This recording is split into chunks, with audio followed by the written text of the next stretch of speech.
Hello,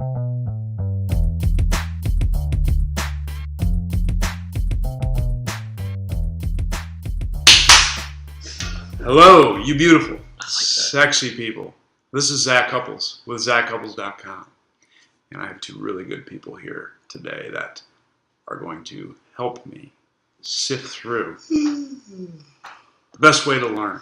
And I have to my right, my good friend, confidant, Lance Jacob Goyke, who works at iFast, is running the show with iFast University, and is an incredible learner in the sense that he's had to sift through a lot of material with all of the schooling that you've done. And I'll let you guys each talk about your background as well. To my left, I got a new buddy. His name's Jason Byrne. He's an ATC at the name of the college? Brandeis University. Brandeis University. Little old Brandeis. Go Judges. Go Judges. Yes, go Judges. Who I just met this past weekend at a class that we attended, and has a very unique perspective in terms of the way he's approached learning, the successes and failures. More failures than successes. Which, that's good. That means you're learning. Amen. That I think would be beneficial for all of us to talk about. So why don't you guys kind of, let's start this off, just brief background with each other, aside from anything else you want to add that I've discussed, and then we'll dive into it. All right. Well, I'm 1 week away from finishing a master's degree, or about 2 weeks away. And this will be the end of my 9th year of collegiate education. Before that, I did all the other stuff that you have to do to get to there. And I've been coaching since 2010. And in that time, I've taken, 3 or 4 courses a year. And, there's a lot of information. In that time, the internet has proliferated even more than I think most people thought would happen. And, information is just everywhere. And you have to figure out, what is it that I need to focus on? What is it that I need to say no to? What do I need to get rid of? And I don't know, I've just tried to hone in that process, and I've been tutoring, I've been mentoring and stuff, and I've, tried to help other people with that process too. Yeah, that's good. I'm an athlete trainer by trade, and the world of strength conditioning and physical prep, I guess, is somewhat new. 5 years or so now, I guess, as being a coach. I don't think I think like a traditional strength and conditioning coach, which may be good, may be bad. Who knows? I guess we'll figure it out in the next 20, 30 years, right? I think for me, the biggest piece is I'm forever a student. The idea that learning is finishes and stops and ceases when you finish your education and when you get your degrees is just not comfortable for me. I like the idea, and one of the themes that we've been talking a lot about is just getting comfortable, uncomfortable, and yeah, kudos to Bill Hartman on that one for sure. And I just never want to stop learning, and I got 2 people next to me that make that easy, for sure. Awesome. So you guys know me, so I'm not talking. There is no agenda to this talk, so who knows where this is going to go, but hopefully it's fun. So let's start first.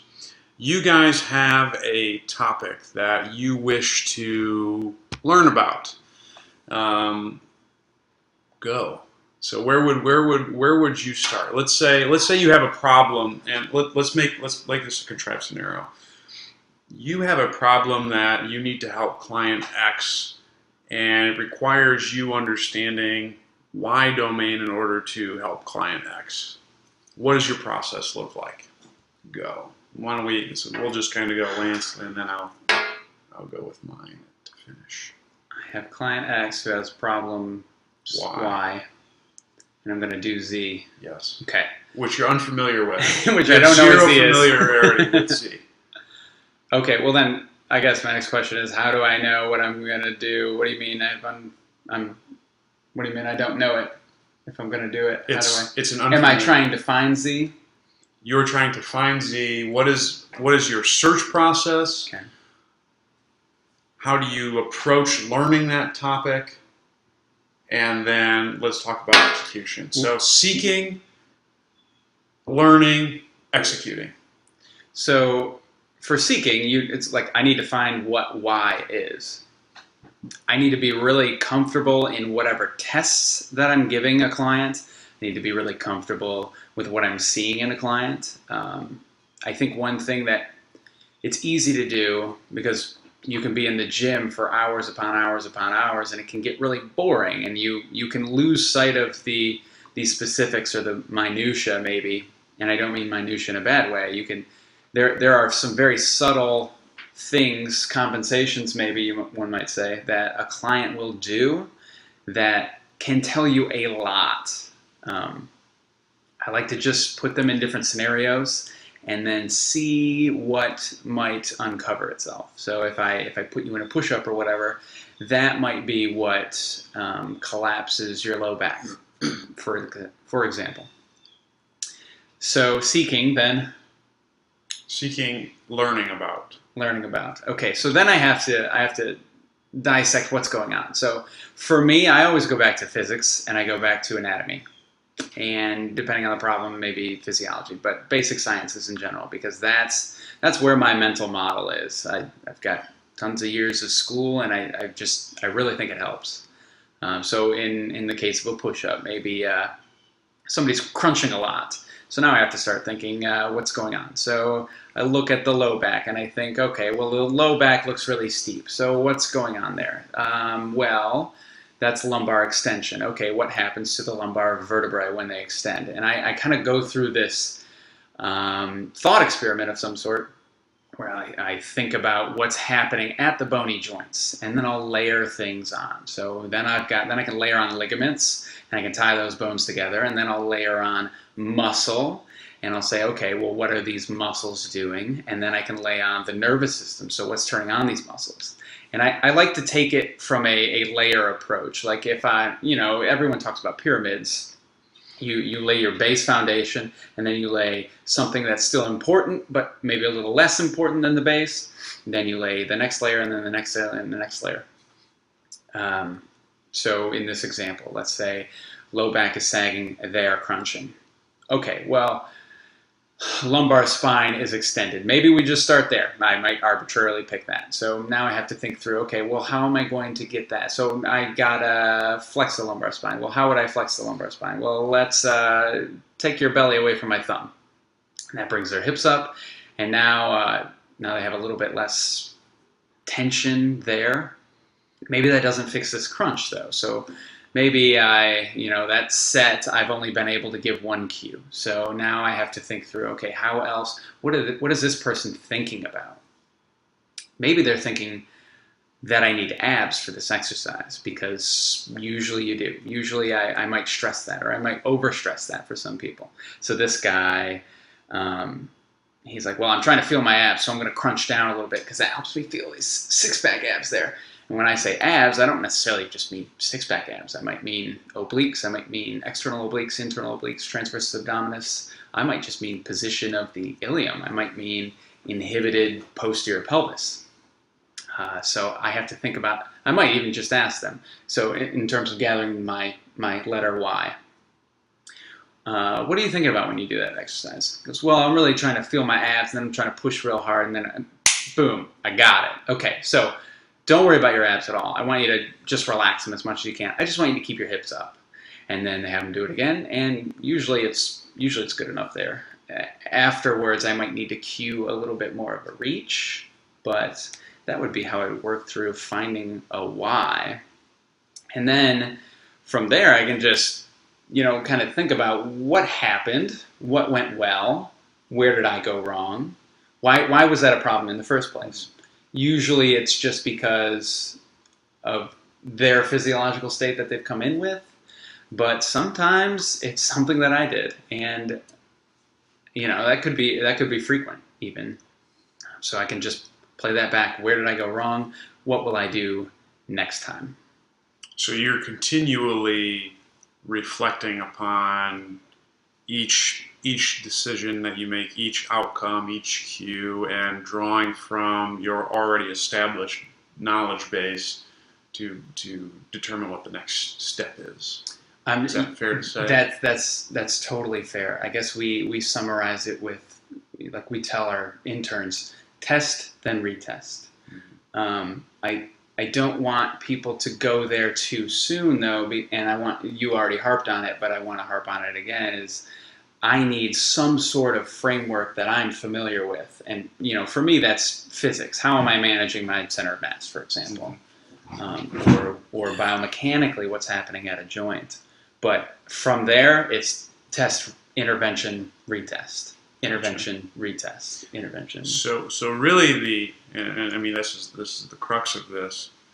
You're saying that we need to have established systems and frameworks in place, not just from a movement standpoint, but just globally, in order for us to pull relevant information from anything. And that's whether it's the way my client's moving, or whether that's I'm reading book X, or whether that's I'm a student right now and I want to pass my boards. If you don't have a system in place, then you're screwed. Is that fair to say? Yeah. You're floating. You're floating on nothing. Yes. Yeah. Okay.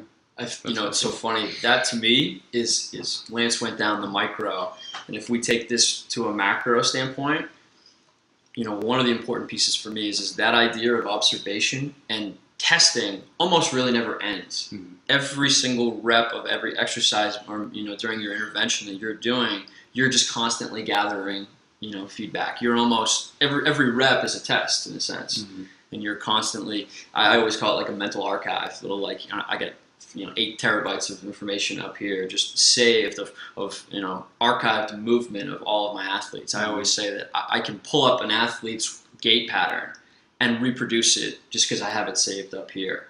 And that idea of observation never ending is crucial, because then you can stitch all of that together to be able to hopefully fit whatever system you're going to use. It should make sense. It should always make sense. There should know all the movement patterns, all the compensation patterns that someone's going to do. You should be able to stitch them all together and paint a really clear and polished picture.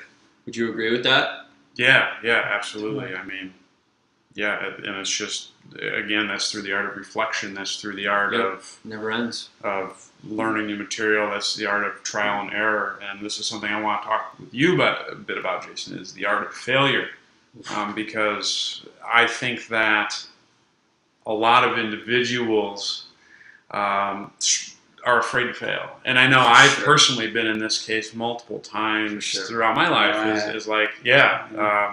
just think of back when I was interning with Bill. I wanted to make sure I never screwed up, because I wanted to make sure I didn't let him down. So why don't you kind of talk about dealing with failure, learning to accept failure, and how you draw from the failures you've made in your life in order to elucidate new successes or adjust your system.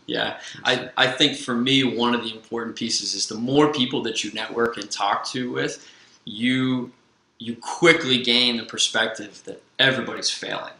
I think we oftentimes have that rose-colored lens, over the camera, social media or whatever. Social media, that everybody's just nailing things, and it's really simple, especially for young practitioners, young personal trainers, and strength coaches, to think oh man, I'm not perfect. I'm screwing up daily. Does that mean that I'm bad?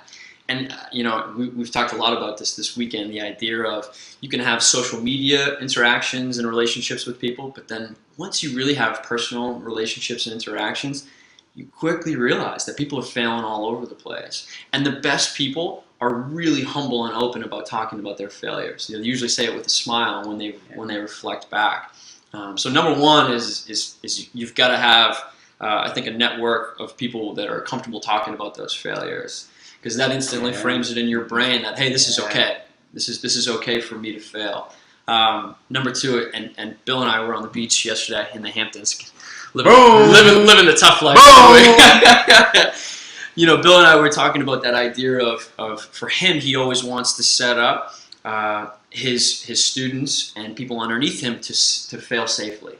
right? To fail, but safely fail, so that nothing detrimental is happening to our clients and our patients. I don't want to make it sound like we're just rolling the dice, playing craps every single day in the clinic or on the weight room floor, but stepping just slightly outside your comfort zone. Well, let's try this. I know that even if they fail, we're okay. Never putting your clients in a compromised position or situation. But once you have a lot of little failures, you get a little more comfortable with that idea, right, of living uncomfortable in that unknown, that area of known. And that fear of failure is going to disappear a little bit. Yeah.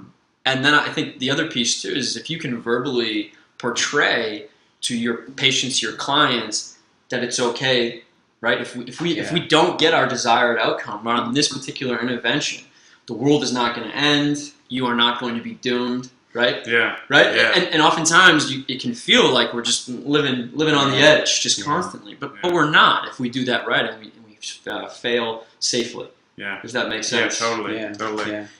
It's really just a perspective for me, right? Just changing your own personal perspective on failure, and then just taking some calculated risks. Yeah. And I think it's hard for a lot of people to take those calculated risks with people when you got a paying customer on the line. Sure. Or in your case, you definitely have like a double paying customer because of those damn student loans. Yeah. And I think a lot of people are afraid to fail in that regard because that it could potentially be at someone else's expense. But as long as and this is something that I need to do a better job of that. Thank you for saying that. Is framing that in the client's mind that hey, you know what, we're in this together, and we may not get your goals, but even that piece of failure is a way to help us course correct for the next steps that we can get you to the next level. So. And I tell you, if you really do it from the get-go, for me at least, it becomes almost rapport building, right? I mean, there's not many people that are gonna have that moment, have that interaction with you. You establish that failure is an option and that it's okay. Those people, I don't think they're gonna run for the door and say, "Hey, Zach, cutting you off." Yeah. I think if anything, they're gonna feel a bit more empowered, a bit more safe that it's okay. So addressing it sooner rather than later can actually help you build a ton of rapport with your patients and your clients. Yeah. And again, the more that you have a personal relationship and they feel that you're invested and that ultimately you're trying to nail every one of these outcomes, it's probably not going to happen. They're going to stick around. They're going to buy in, and it almost becomes a journey for both people, right? And I think people naturally want to be a part of something too. Yeah. So if they feel like they're a part of a learning process themselves, I mean, that's something that most people are going to buy into. Would you agree? That's exactly what. Because you had mentioned that you want to create the environment where it's safe to fail, right? Yeah. If you are living that, then you are thereby creating that environment for other people, for the clients that you're working with. I think living proof. Yeah, it totally validates everything that you're trying to do. Exactly. Yeah. But starting it from the get-go is probably the hardest part. The more comfortable you can be initially with that, it's the only way that you're going to be able to make your client or your patient comfortable with that idea.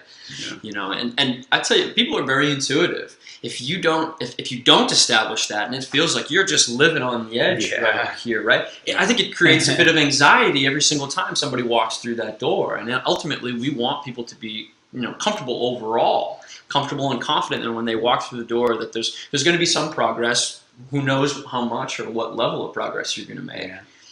That's to me, that's been a huge piece. If you failed at, like for me, coaching someone, you failed at giving them a cue, or you failed over the last 2 years at giving a certain cue or fixing a certain problem, and now you got it, and you found a cue that works 75% of the time.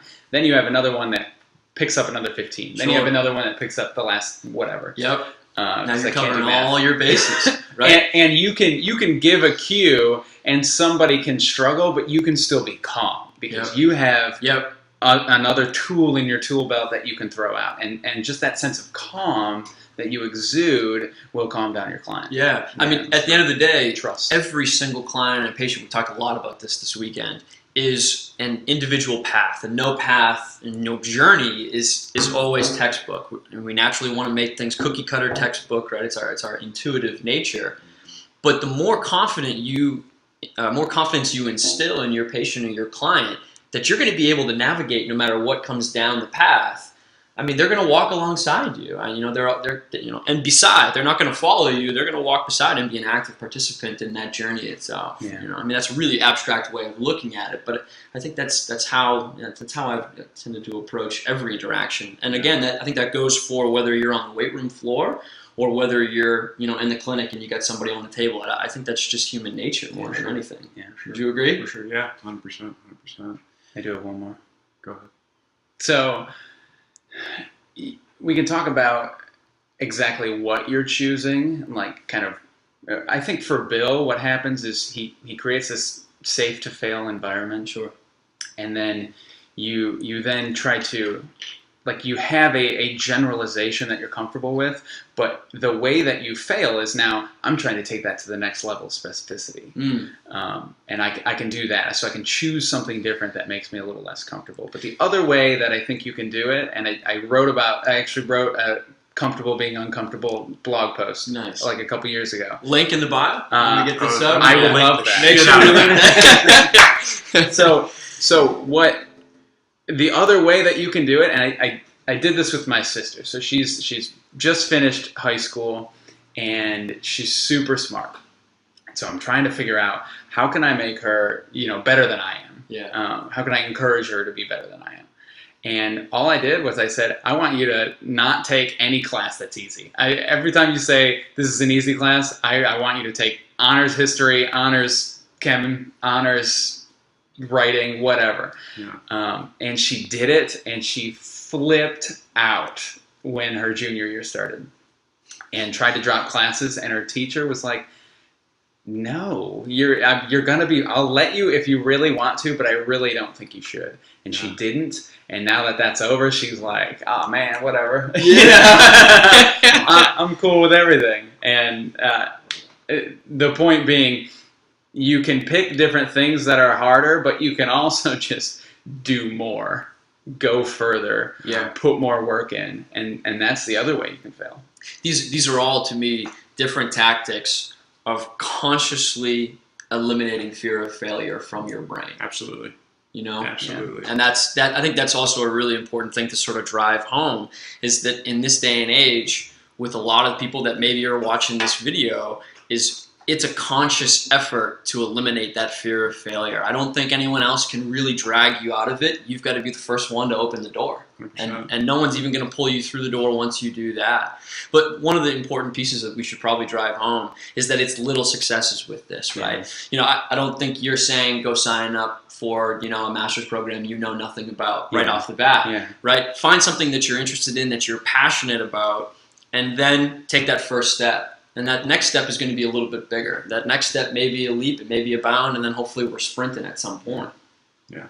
Snowballs. Yep. Yeah. Let it build. Yeah. Let it build. Let it build. Love that.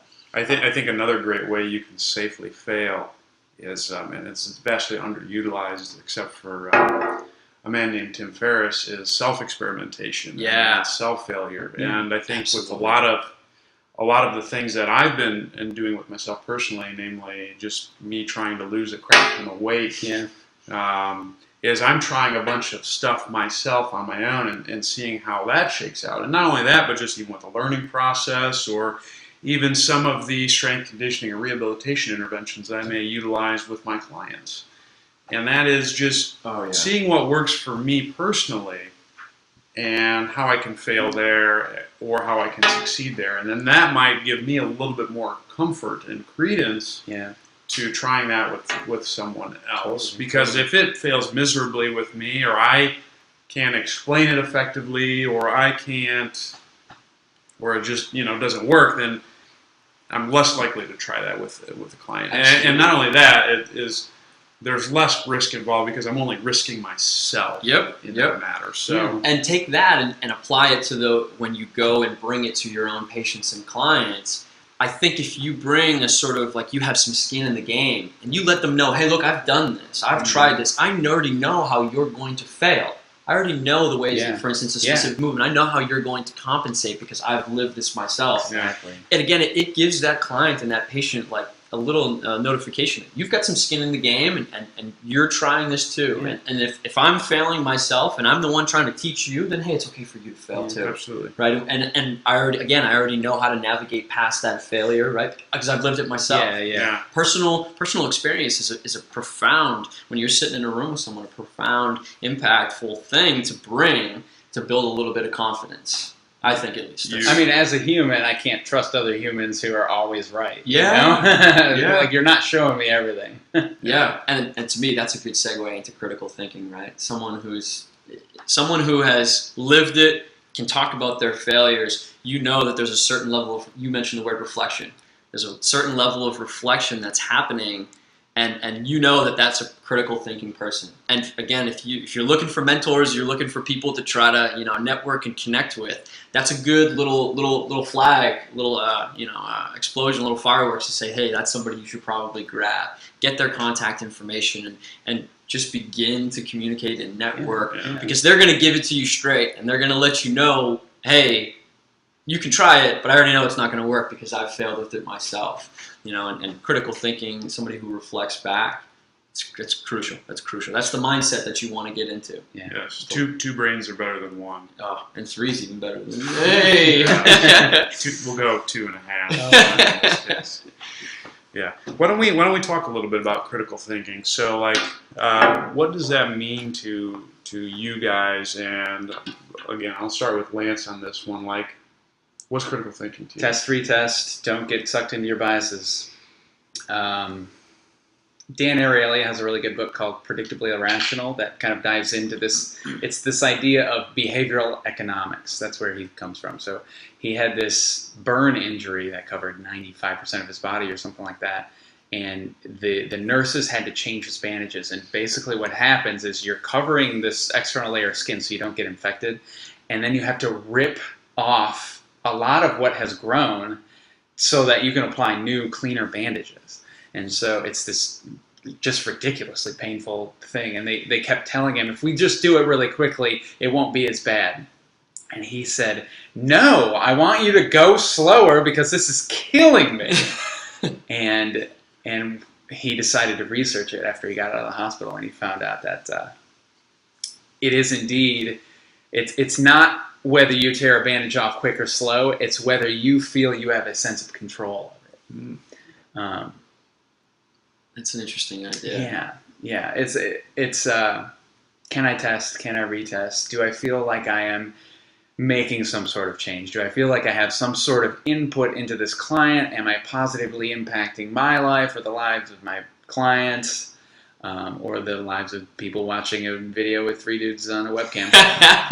So what you're saying is the ability to critical think is about establishing some locus of control over whatever it is you are working within, and that's just I mean, you tell me. I would say that's about it. There are other biases that we might be subjected to. Like, it's really easy to see a video that makes sense, and now that's what I think, okay, and now I'm going to use it with everyone. But I fail to realize that what's the article I just saw was from Dave Asprey, Bulletproof Coffee dude. Can urine injections fix your allergies? No, they can't, because that's not how the body works. And I can think like, hey, this might make some pseudoscientific sense, but I can also come back to the base of knowledge that I've made, right? Our pyramid that we talked about earlier. I can come back to that and I can think, does this make any sense? No. And then I can reevaluate and I can think, okay, so why doesn't this make any sense? And I can say, what am I going to do instead? Well, I'm going to manage an inflammatory response, right? What is the thing that's causing my allergies to make it worse? Well, I'm going to avoid those things. Get to the mechanism. Yeah. I've always used a sort of a different analogy. Growing up, I'm an old soul. Fair warning, full disclosure here. We listen to so many '80s tunes. Like, we're not that. I mean, that's not that old, but I guess we're getting older. I mean, Listen to 80s come sounds. on. I don't care who you are, how old you are. 80s music is good. Some piece of 80s music is just so bad, it's great. Love it. No, I've always thought of it from the sense of a debate team. If you study debate teams, and they used to be a lot more popular than they probably are now, other than maybe some Ivy League schools, but debate teams, before they could begin to make arguments and support their own stance, step one is to step out of those shoes, and you have to know your opponent's stance. Mm-hmm. So that to me is foundational. If you're going to critically think, you have to almost have a sense of empathy. You have to have that ability to kick your shoes off, find a new pair and slip them on, and then fully understand every piece of that argument before you can decide which one am I going to roll with going forward.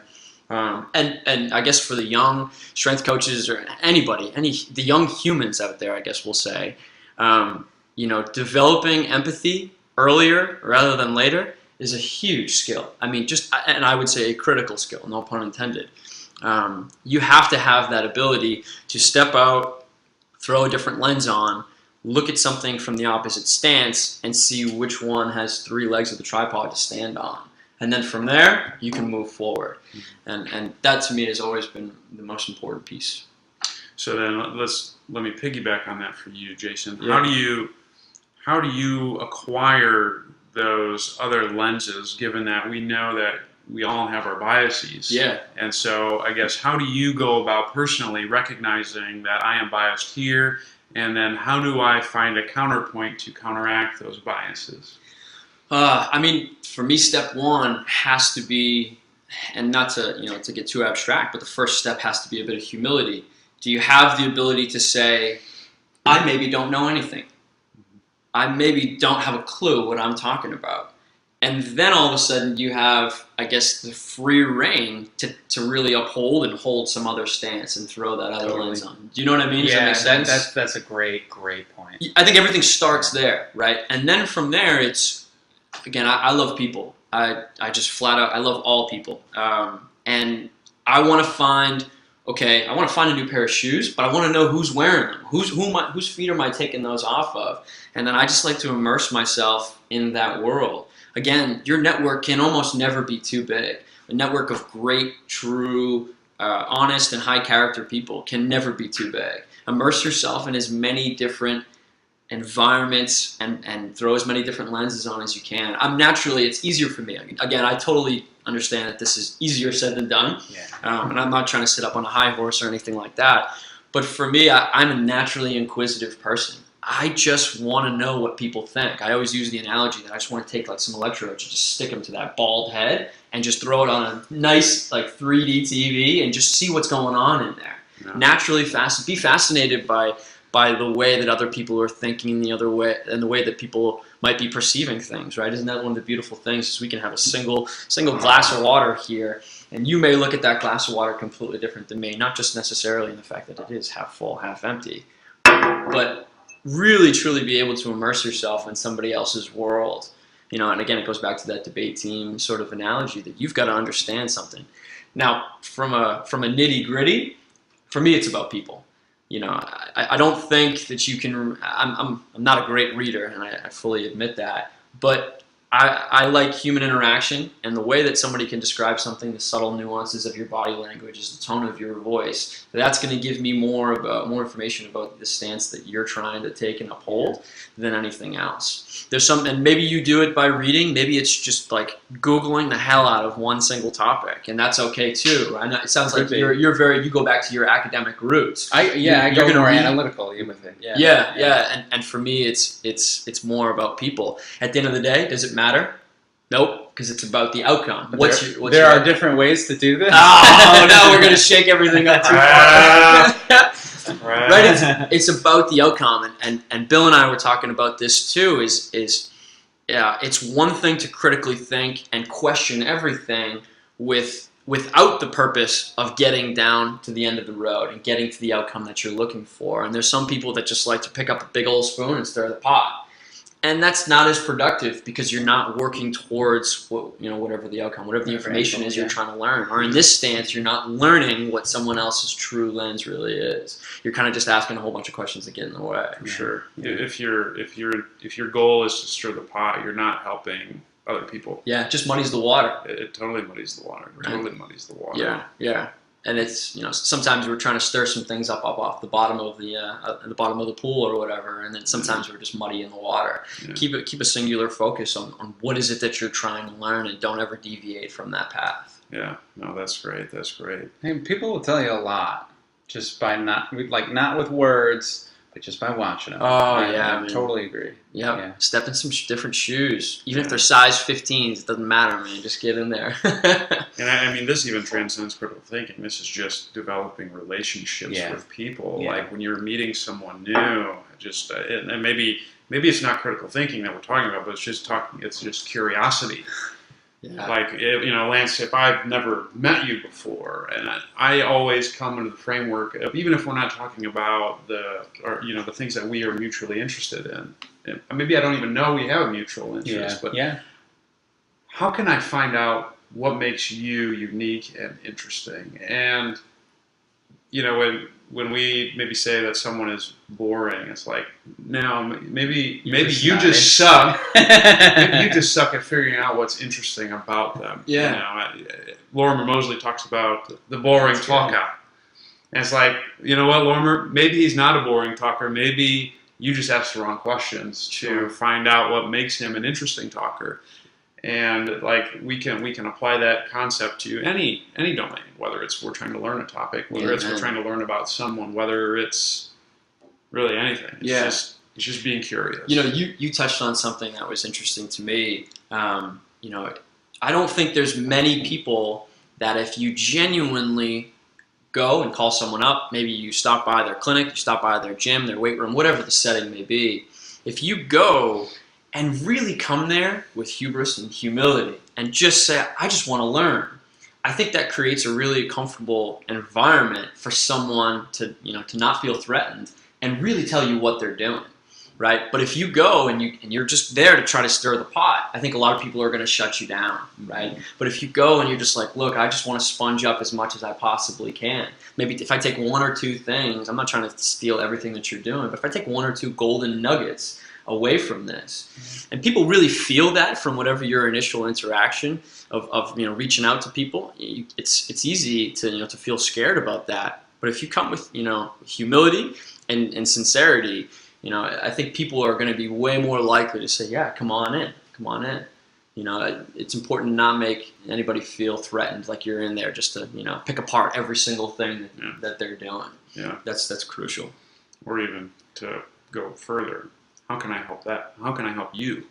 Sure. When I go into some type of mentorship standpoint, because if I can say, hey, this is how you can benefit by us connecting or us interacting together, I think people are going to be more apt to helping you out. So I always think of like, let me help you first before I try to help myself. I think that's the first mindset you should have, because it takes care of everything else more often than not. Yep. Not that many people are really going to sit there and take advantage of you. Yeah. So if you can just be a generally cool dude or chick or helpful or whatever, good things will come from that. Yeah. Get into the situation trying to create a symbiotic relationship as opposed to a one-way street. Yeah. Right? Yeah. Sum is greater than the whole of its parts. Well put. That's well put. Hashtag that. That's a long hashtag. That is a really long hashtag. So let's go back into the learning process, because this is something I want to understand from both of you. And I've talked about in the past how I go about reading books and how I go about going through continuing education and all these types of things. Let's say you want to study, in your case, for your master's, your master's degree.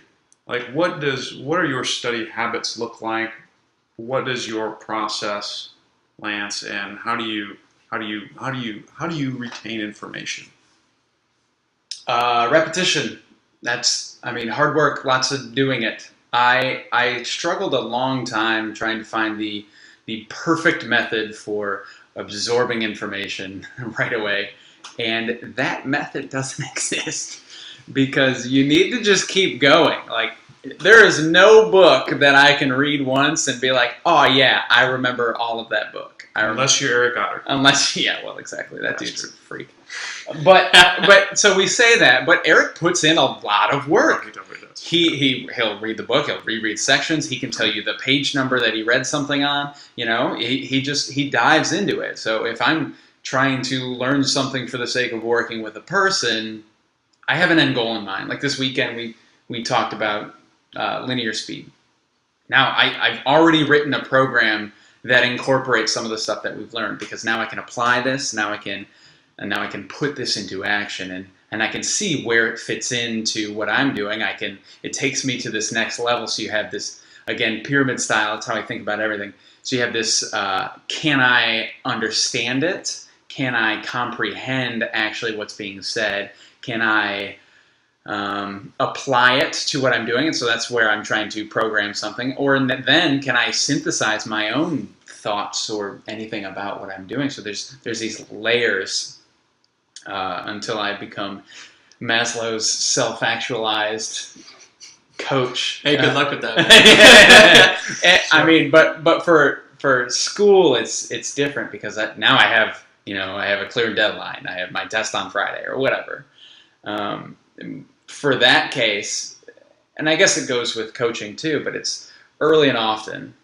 Just to come back to the repetition standpoint, I need to go layer by layer. I'm going to go broad to specific. Yeah. And if I most stuff, having been in school for 9 years, I can pick up the broad pretty quickly because everything kind of fits into stuff that I've already heard before. Yeah. Now I can make it stick a little bit better by going further. So if my test is on, let's go biochemistry. So my test is on some sort of protein mechanism. Well, if I understand the shape and actually how like a protease, chymotrypsin, cleaves some proteins, then I can understand, okay, well, it's working for these proteins, and it's changing its shape around this, and it's causing chemical reactions to cleave bonds, right? And that's how it changes these proteins.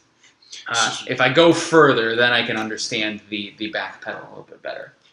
And if we keep that sort of idea of a book, right? Let's take the macro perspective of it.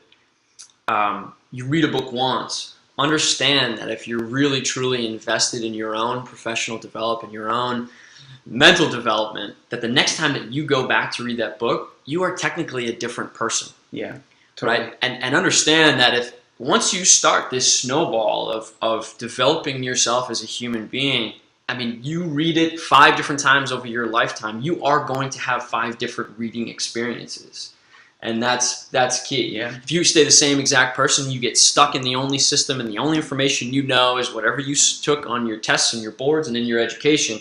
You could read the same book 5 times, once a year, and you're only going to have the same experience. But as long as you're continuing to grow, and again, the more I can step into Zach's shoes and I can step into Lance's shoes, the more I understand their brains a little bit, right? Hook up the big screen again. When I come back to one of those original topics, I'm going to have a different perspective. I'm going to take, another little golden nugget. There's so much to extract from all the information that's around us, but I think you've got to have a really wide and broad, variability of views. You've got to have a whole bunch of lenses to be able to throw on. I like it. Yeah. No, that's good. So let's go with each of you guys specifically. Let's say now we talked about, Lance, you've discussed the different layers that you approach something, and Jason, you on that last little piece talked about just continual re-exposure and reflection and all of these things to the same topic, which I guess both of you guys kind of discussed. But let's get specific. What does that reflection piece or those layers look like? So when you have a test on Friday, or let's go even further, you got a test a month from now. What do your study habits look like? I know you and I do this very similarly, although I think you do a much better job than I. You use multiple colors to link concepts together. Like, what are those specific tests that or those specific steps that you use to perform well on game day? So I had a class on developmental anatomy where we did not have a teacher. We taught everything ourselves, and we met every 2 weeks for an exam or for a quiz. So we got 2 or 3 chapters to read. I'm going to start reading it. I'm going to highlight anything that seems extra important. I'm going to look at the figures. I'm going to make sure I understand the figures, because generally if a topic is important enough to make a figure for it, it's really important. So I need to make sure I understand the figures, and I'm going to use the text to kind of supplement that. And if I can tie in, like this developmental anatomy is, I have a figure of embryo developing, blastocyst or whatever, and everything's color-coded. So the different types of developmental tissues are color-coded. So I can use that color coding with the text. So then when I go back through it, I can easily see what I'm doing. I don't have a specific color that, like I've heard before that red means this is a hot idea and this is a good, so I don't really do that. All I do is try to group them into colors. Like I asked Bill one time, what does audition look like? What is hearing? What is sound? He said, he sent me this article of Eddie Van Halen and his brown sound, which was what his tone was called. And okay, so sound is brown. Now I got it. That's awesome. That's awesome. So color code, text with figures. I'm going to go through that first reading as quick as I can. If I'm not clear on something, I'm going to go to YouTube, or I'm going to go to the professor who's lecturing or whatever. And I'm going to have that, like ideally if this is a class where I have a lecture, I'm going through this first, time permitting, going through this first, and then I'm listening to the lecture.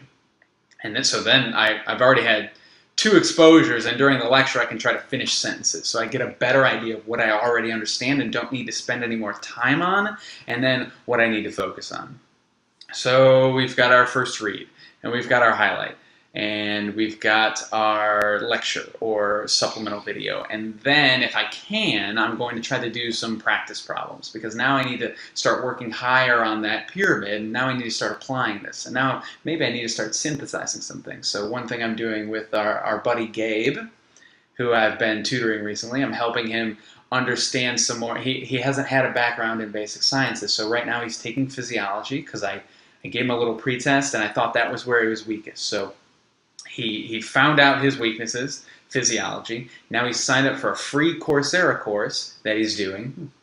And anything that he has gone over, what I tell him is he's got these lectures from Coursera. He's got a book that I told him to buy that I thought would be a good supplement for more specifics. Again, we go to more specifics to understand the general better. And he's got those things. So once he goes through all of that, then I tell him, because he's struggling a lot with, he's been around a lot of good information, but he hasn't synthesized a lot of his own. So what I have him do then is write out a paragraph, just a paragraph. Give me a 1-page summary on the vestibular ocular reflex. So I had him go through VOR. We haven't gone through like brainstem quite so much, but he understands vision a lot better now that he understands how it interplays with the vestibular system and the muscular system. And I think that if you keep layering on these different types of studying, like I can't just read a book and know it, honestly. If the things that I remember from a book I've read is only because I thought it was really cool, and then I saw someone later that day and I told it to them. Mm-hmm. Or even, just studying for an exam, I'll find the friend who knows who I am, and I'll text them a paragraph of just incomprehensible science talk. Yep. And they're like, oh God, Lance is at it again. Yeah. But it's a good way to apply it. Absolutely. Practice testing. Again, test-retest. It's the same thing. Test-retest, figure out. Test-retest becomes really good because now I can pull things from my brain instead of looking at something and saying, oh, that makes sense. Like, that's not the same as knowing something. Mm-hmm. So I can pull something from my brain, and if I can't, then I know I need to spend more time on it.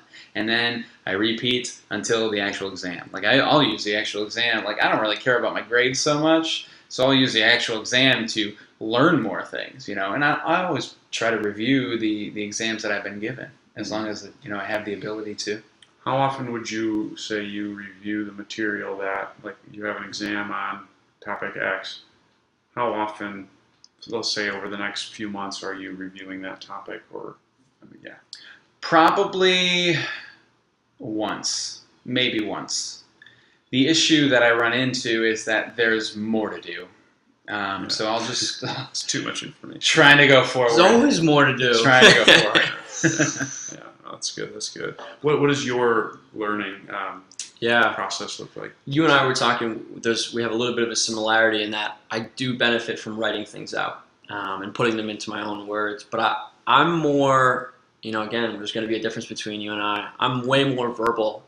For me, as soon as I learn something, I immediately, similar to you, I want to send like a crazy rant text where it's almost incoherent, probably the first time out, right?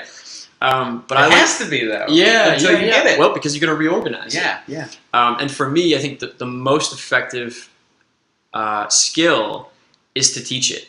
Again, forever a student, but hopefully I can teach something to, interns, students that we have at Brandeis or, with the Boston Cannons too. Regardless of the setting, I have to go teach it. And sometimes it falls on people who are not really interested in learning what I'm talking about. But I have to verbalize it for me. Yeah. It's the only way for me to organize things clearly and just stitch it together and line it up. Because you may think you know it, or for me, I may think I know it. And I'll, try to complete one sentence and go, oh, wait, pause, restitch, deliver it a different way. We did that last night when we were going through, one of those topics. And I have to learn it that way. It helps me to write it out, but I have to talk through it. Sure. That's the most important piece for me. But again, there's different ways to go about it. And I will say this, if you're somebody who's like me and you're a little more verbal and interactional with it, I think there's still benefit from being around someone like you. Yeah. Because again, I'm gonna get that analytical lens just a little bit deeper. It's not a strong point for me. It's one thing to work towards your strengths, but I think you've also got to continuously be picking up your weaknesses, and try to develop that part of learning. You can get a deeper understanding from doing it that way. Agree. You got to get dirty with it. Lance gets dirty with the information. Well, that even goes back to the point you made about in terms of understanding problems from many different lenses. Yeah. It's like you have your learning lens, but then also interacting with a guy like Lance who learns a little bit differently than you. That only enhances your capability of understanding, and it's really the same thing. It's not just critical thinking; it's critical learning. It's interaction. It's all of these things. It's all the same process. Yeah, it is. And the real tie together between what you and I just talked about is the idea that in both of those scenarios, you probably need to fail. Test, retest. I mean, there's a reason he keeps saying test, retest, and going over, because there is failure involved in both methods. And for me, maybe it's coming together with an idea, grasping a concept, like you said, applying it, and understanding that the first time you do it, you're probably going to have some oh crap moments. Yeah. And that's okay. Again, just be confident in your ability to navigate down that path and navigate down that journey to continue to move towards the outcome. Does that make sense? Yeah, totally.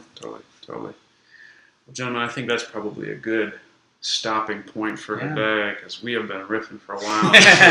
We're so caffeinated. Phenomenal. We've had so much caffeine. 40 minutes longer than I thought it was going to be. Totally. But I think it was, I tell you what, I learned a great deal from both of you guys just in terms of enhancing some of the processes that I have in place. And so why don't we find out where you beautiful people can find out more about these exceptional human beings. So Lance, where do you want me to send my people to talk to you? Well, if you want to talk to me, lancegoyke.com, LanceGoyke. That's where I put up my random musings about learning and about coaching and about anatomy. My recent ones talk about the head and neck and sternocleidomastoid. So I've also got that comfortable being uncomfortable thing. So I think that would be a good intro for you if you like this video, if you're still here watching this. and I would say please also sign up for his newsletter. I really love your 4-Point Fridays because that, it just exposes you to so many different things that you may have missed, because the internet is a big place. Yeah. And if you can look at some of the things that is getting Lance going, it might help provide you that different lens that maybe you aren't exposed to. So Yeah. I tell you what, I just listened to a Mike Robertson podcast. physical preparation. And Although I like the beats now. and realized, I did those beats. Zach did the beats. Did Yeah. So like that. talented. Went to the studio, the grimiest part of Page, Arizona, and just, man, just got after it. No, I just listened to a podcast and heard his little golden nugget piece of advice of start a blog, and not for anybody else's information, but do it for yourself. It's an outlet for you to go and learn. And hearing you talk about your website, I think I need one. So maybe that's coming, and we can do a little addendum at some other time. I will definitely add that. But where do we find you now? Twitter is probably the best place. Either that, and again, I'm open to building networking relationships with anybody. So we'll put my email address in the comments below. Awesome. Letter J and my last name Byrne, BYRNEATC@gmail.com. Awesome. And reach out. We said before we hopped on here, at least I said it. I'm like, talking shop is a professional skill, and that's definitely something I love doing. You eat it up, eat, sleep, breathe it. Awesome. Well, guys, I can't thank you both enough for being here, and I'm glad to always know you for as long as I have, and I'm glad to have met you, Jason, in this capacity and in this outstanding little trip that we had. So Pleasure's been mine. As for you, party people, stay hungry, keep learning, keep moving, get after it, and I'll see you next time.